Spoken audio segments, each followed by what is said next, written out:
అందరికీ నమస్కారం. నేను మీ కిరా కార్పేని. ఇప్పుడు తీసుకున్న విషయం ఏంటంటే నిన్న జగన్మోహన్ రెడ్డి సాక్షిలో ఒక లైవ్ అని పెట్టాడు. అది లైవ్ కూడా కాదు, ఆయన తప్పిదాలు, ఆయన మాట్లాడే తొత్త మాటలు ఆ నత్తి అన్నీ కట్ చేసుకొని వాటిని ఎడిటింగ్ చేసుకొని ఆ తర్వాత లైవ్ అని పెట్టుకుంటాడు. లైవ్ అని పెట్టుకొని దాన్ని వాచ్లో 3 గంటలు ఉంటే ఇంకో దాంట్లో 5 గంటలు చూపిస్తుంది. ఓకే, ఆ విషయం పక్కన పెడితే ఆయన మాట్లాడిన మాట ఏంటంటే ఏదో 4 పేపర్లు పెట్టుకుని ఈ విధంగా 4 పేపర్లు పెట్టుకున్నాడు. ఆ పేపర్లు చూస్తూ చదువుకుంటూ ఇలా పెట్టుకుంటూ మాట్లాడుతూ ఉన్నాడు, ఆ గొట్టాన్ని ఇలా ఇంచుకుంటూ కూడా. నేనేమంటానంటే మనం ఏదైనా ఒక మాట మాట్లాడేటప్పుడు ఒక సామాన్యమైన కార్యకర్త లేకపోతే ఒక వర్గానికి సంబంధించిన వాళ్ళము, రాజకీయ పార్టీలో చురుగ్గా ఉన్న వాళ్ళము, లేకపోతే ఏది ఏమైనా కూడా మన సామాన్యమైన మానవులైనా కూడా మనం ఇంట్లో కూర్చొని ఒక మైట్ పెట్టుకొని ఏదైనా మాట్లాడచ్చు. దాన్ని ఎవరు విశ్లేషించరు, దాన్ని ఎవరు విమర్శించరు. కానీ ఒక చిన్న విషయం మాట్లాడాలి.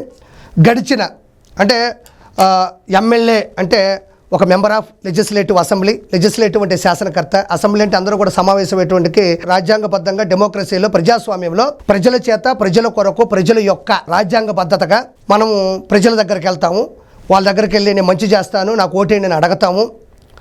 వాళ్ళ దగ్గరికి వెళ్ళి మనం చేసేటువంటి మేనిఫెస్టో కావచ్చు, మనం చేసేటువంటి పద్ధతి కావచ్చు, భవిష్యత్తులో వాళ్ళు చేసేటువంటి మంచి కావచ్చు, వాటికి చెప్తాము. ఆ తర్వాత వాళ్ళు నమ్మిన తర్వాత మనకు ఓట్లేస్తారు. ఓట్లేసిన తర్వాత మనం ఎమ్మెల్యే అవుతాం. ఎమ్మెల్యే అంటే మెంబర్ ఆఫ్ లెజిస్లేటివ్ అసెంబ్లీ. అందులోనే ఉంది అసెంబ్లీ అని. అంటే మెంబర్ ఆఫ్ లెజిస్లేటివ్ అంటే మెంబరు ఆఫ్ లెజిస్లేటివ్ అంటే శాసనకర్త, అసెంబ్లీకి వెళ్ళేటువంటి శాసనకర్త అని ఉంది అందులోనే. అప్పుడు మనం అసెంబ్లీకి వెళ్ళడానికి మనకి ఒక అవకాశం దొరుకుతుంది. చట్టసభ అసెంబ్లీ. అందులోకి కార్యకర్త వెళ్ళలేడు, శాసనకర్త వెళ్ళగలడు. కార్యకర్త ఇంట్లో కూర్చొని ప్రత్యక్ష ప్రసారం చూడగలడు. టీటీడీ కావచ్చు, లేకపోతే టీడీపీ కావచ్చు, వైఎస్ఆర్సీపీ, ఏ పార్టీని బలోపేతం చేయడానికి కార్యకర్త కూడా తన రక్తాన్ని కూడా చిందిస్తాడు.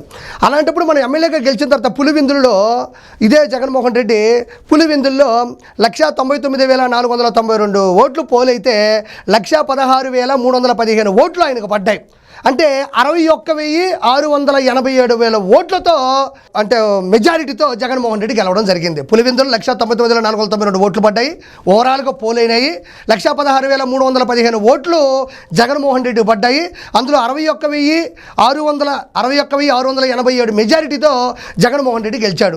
అంటే ఏదైతే పులివెందుల్లో జగన్మోహన్ రెడ్డి నాకు ఓటేయండి అన్నాడో, ఎవరైతే ప్రజలు నమ్మారో అందులో 1,16,315 ఓట్లు ఆయన నమ్మి ఓట్లేస్తే ఓవరాల్గా 61,687 ఓట్లు మెజారిటీతో గెలిచాడు. అంటే 1,16,315 ఓట్లు అతన్ని ఇష్టపడి అతన్ని నమ్మి అతను గెలిస్తే మనల్ని కూడా గెలిపిస్తాడు.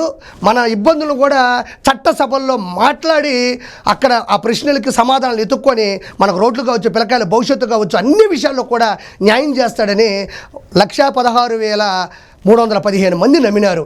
అంటే సీఎం క్యాండిడేట్ కావచ్చు, చీఫ్ మినిస్టర్ క్యాండిడేట్ కావచ్చు, లేకపోతే ఆయన అంటే 175 నియోజకవర్గాల్లో తన అభ్యర్థులు పోటీ చేస్తారు. ఓడిపోయారు కాబట్టి 11 సీట్లే వచ్చాయి కాబట్టి ఆయనకి ప్రతిపక్ష హోదా లేకపోయినా ఎమ్మెల్యేగా గెలిచాడు, సీఎం కాకపోయినా ఎమ్మెల్యేగా గెలిచాడు. వీణ అంటే ఎంత పెద్ద రాజు అయినా ఒక తల్లికి కొడుకే అన్నట్టు 175 మంది అభ్యర్థులు నిలబెట్టినప్పటికీ కూడా ఆయన ఏ రూపంలో చూసినా పులివెందులకి ఒక శాసనసభ్యుడు. అంటే పులివెందుల నియోజకవర్గంలో 1,16,315 ఓట్లు వేయించుకున్నటువంటి ఒక శాసనసభ్యుడు. ఇతనికి సీఎం అవ్వకపోయినా, ప్రతిపక్ష హోదా లేకపోయినా ఇతను తన పులివెందుల గురించి చట్టసభల అసెంబ్లీలోకి వెళ్ళి ప్రశ్నలు అడగాలి, గళమెత్తాలి, ఎదిరించాలి, తన న్యాయం కోసం బెదిరించాలి. అంటే ఎలా ఉంటుందంటే ఎవరింట్లో వాళ్ళు కూర్చుంటే ఏమీ ఉండదు, కానీ ప్రజల చేత ప్రజల కొరకు ప్రజల డబ్బులతో ప్రజాస్వామ్యంలో గెలిచినటువంటి ఒక శాసనకర్త, ఒక మెంబర్ ఆఫ్ లెజిస్లేటివ్ అసెంబ్లీ, ఒక ఎమ్మెల్యే క్యాండిడేట్ చట్టసభల్లోకి వెళ్ళి ప్రజలు మొత్తం చూస్తున్నాగా, అంటే ప్రజల సొమ్ముతో కట్టేటువంటి ఒక భవనంలో ప్రజలందరూ ప్రత్యక్ష ప్రసారంలో వీక్షిస్తున్నాగా నీకు ఓట్లు వేసినటువంటి ఎవరైతే ఓటర్లు ఉన్నారో వాళ్ళకి న్యాయం చేయడానికి చట్టసభని అసెంబ్లీలో కూర్చొని నీకు మైక్ ఇచ్చినప్పుడు నువ్వు ప్రశ్నించాలి, నువ్వు గలమెత్తాలి, నువ్వు ధ్వజమెత్తాలి, నువ్వు ఎదిరించాలి, నువ్వు బెదిరించాలి. ఇవన్నీ లేకుండా నాకు ప్రతిపక్ష హోదా ఇవ్వలేదంట, నేను సీఎం కాలేదంట, నేను పోయి ఏం చేయాలా, నేను ఒకే మాటలు మాట్లాడుతూ ఉంటాను ఈరోజు జగన్మోహన్ రెడ్డిని. నువ్వు లోపలికి వెళ్తే ఎవరు తిడతారు, ఎవరు కొడతారు, ఎవరు నెడతారు? అంటే నాకు అర్థం కాని విషయం ఏంటంటే ఎవరిని తిడితే కొడితే నెడితేనే నీకు కావాలి. అలాంటి వాటిని నువ్వు సానుభూతి పరంగా మార్చుకుంటావు. అలాంటివి జరిగితే నీకు చాలా ప్లస్ పాయింట్. నువ్వు ఎందుకు వెళ్ళట్లేదంటే ఇవి 3 అక్కడ జరగవు కాబట్టి. ఆ 3 జరిగితే నువ్వు బయటకు వచ్చి ముసలి కన్నీరు పెడతావు, నన్ను కొట్టారు తిట్టారంటావు, రాయితో కొట్టారంటావు, గులక రాయితో, ఓ పక్కేమో కోడికెత్తి సీరుపోయా నీ వల్ల. అలాంటిది నీకు చట్టసభల్లోనే జరిగితే నీకు ప్లస్ పాయింట్ కదా. నీకు కావాల్సింది కూడా అదే కదా. నిన్ను అవమానపరిస్తాను, నిన్ను అనుమానపరిస్తాను, నిన్ను నెడితేను కొడితేను, ఇవన్నీ నీకు చాలా అవసరం. కానీ నువ్వు ఎందుకు అసెంబ్లీకి వెళ్తున్నావు అంటే నీకు సానుభూతి రావడానికి అవసరమైన కలిగినటువంటి అవకాశాలు నీకు లేవు అక్కడ. చంద్రబాబు నాయుడు గారు, పవన్ కళ్యాణ్ గారు, ఆయన 164 మంది శాసనసభ్యులు కూడా పద్ధతిగా ఉంటారు, నిజాయితీగా ఉంటారు, నిఖార్చగా ఉంటారు, విలువని ఇస్తారు. కాబట్టి విశ్వసనీయతమైనటువంటి పార్టీ కాబట్టి నువ్వు లోపలికి వెళ్ళినా కూడా నువ్వు అనుకున్న సానుభూతికి సంబంధించినటువంటి ఏదైతే ఆబ్జెక్ట్స్ ఉంటాయో అవి నీకు అందుబాటులో ఉండవు కాబట్టి నువ్వు వెళ్ళట్లేదు. ఇంకో పాయింట్, నేను ఒక పాయింట్ మాట్లాడుతున్నా. ఈరోజు అసెంబ్లీకి వెళ్లకుండా నీకు బయట ప్రెస్ మీట్ పెట్టి మాట్లాడే అర్హత లేదు అంటున్నాను. ఎందుకంటే నువ్వు ఒక హోటల్ పెడితే నీ ఇంట్లో మాట్లాడుకో. నేనేమంటాడు, ఒక బస్ టికెట్ తీసుకుంటే ఏరే ఊరికి వెళ్తావు, ఒక ఫ్లైట్ టికెట్ తీసుకుంటే ఏరే రాష్ట్రాలు ఏరే దేశంకి వెళ్తావు, ఒక సినిమా టికెట్ తీసుకుంటే సినిమా థియేటర్కి వెళ్తావు, ఒక ఎమ్మెల్యే టికెట్ తీసుకుని గెలిస్తే 100% అసెంబ్లీకి వెళ్ళి తీరాల్సిందే. అసెంబ్లీకి వెళ్ళే ధైర్యం లేని నీకు ఇంట్లోనో పార్టీ ఆఫీసులోనో నీ ప్యాలెస్లోనో ప్రెస్ మీట్ పెట్టి అర్హత కూడా లేదు అని ప్రజలు కూడా అర్థం చేసుకోవాలని నేను నిలదీస్తా ఉండా ఈరోజు జగన్మోహన్ రెడ్డిని. నేను ఇంకో మాట మాట్లాడుతూ ఉండా, మాటకు వస్తే పులిబిడ్డ పులిబిడ్డ అంటున్నావు.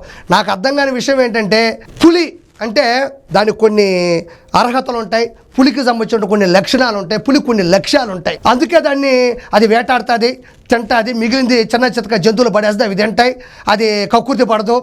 అది ఆ పులి అనేది ఇసుక తిందో, మెగా డిఎస్సీ తిందో, టీటీడీ సంబంధించినటువంటి నిధులను తిందో, హుండీని తిందో, ఇంకా 1-2 కదా వైషపుల్లో డబ్బుల్ని పులి తిందో. నువ్వు పులితో పోల్చుకోమాక, పులికి కూడా చాలా విలువలు ఉంటాయి. అందుకని ఈ రోజు కూడా పులితో పోల్చుకుంటారు. ఇది ఒకటో పాయింట్. రెండోది, నువ్వు నిజంగా పులివెందుల పులి అయితే నువ్వు ఎంతసేపు పులివెందులో పులి ఉంది కదా అని నువ్వు పులితో పోల్చుకోమాక. ఎందుకంటే పులిహోరలో కూడా పులి ఉంటుంది. పులిహోరలో పులి ఉంది కదా అని చెప్పేసి బిర్యానీ అంత డిమాండ్ ఉండదు, బిర్యానీకి ఉన్నంత రేటు కూడా దానికి ఉండదు. ఏదో పులి అని 2 అక్షరాలు ఉన్నంత మాత్రం జీవితంలో గొప్పోడు అయిపోడు. ఇంకో మాట మాట్లాడుతున్నా, నువ్వు నిజంగా పులివి అయితే పులి ఉండాల్సింది అడవిలో, లేదా మనుషుల్లో నువ్వు పులివి అయితే ఉండాల్సింది అసెంబ్లీలో. నువ్వు నిజంగా పులివి అయితే నువ్వు అడవికి వెళ్తావా, లేదంటే అసెంబ్లీకి వస్తావా? నువ్వు నిజంగా పులి అని సంబోధించుకుంటావు కదా, పులివెందుల్లో పులి అంటావు కదా. నీకు దమ్ముంటే నిజమైన పులి అంటే అడవికి వెళ్తావా, లేదా మనుషుల్లోనే నేను పులిని అంటే అసెంబ్లీకి వస్తావా?